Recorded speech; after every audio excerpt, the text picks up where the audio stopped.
Un total de 430 persones no es van voler perdre dissabte a la tarda, l'estrena de la Nit Viva de Fonollosa.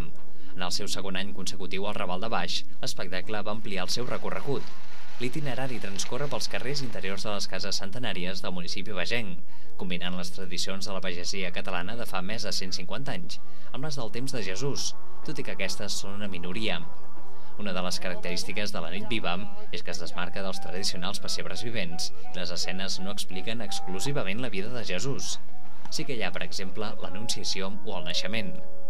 Durant el recorregut destaca el dinamisme d'algunes de les escenes, com ara les dones que fan la bugada en una bassa mentre comenten les xafarderies del poble i com optimitzen la roba interior dels seus marits.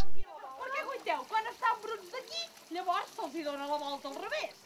El picapedrer, les formatgeres, les filadores o els llenyataires són alguns altres de la llarga llista d'oficis que es poden veure al llarg del recorregut, que va combinant trams a l'exterior del poble, amb altres als interiors de les cases, de manera que els visitants tenen la sensació de traslladar-se completament més de 100 anys enrere. Aquestes escenificacions no serien possibles sense la participació de 180 figurants de Fonollosa, Camps i Rodalies.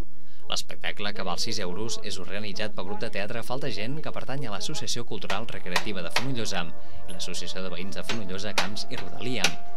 A part d'aquest dissabte tindrà 5 sessions més, l'1 i el 4 de gener a 1:15 de la tarda i a 2:15 del vespre, i el dia 5 a 1:15 de la tarda. Aquesta última és previst que hi assisteixin Ses Majestats d'Orient, abans d'entregar els regals als més menuts al local de l'Associació Cultural Recreativa de Fonollosa.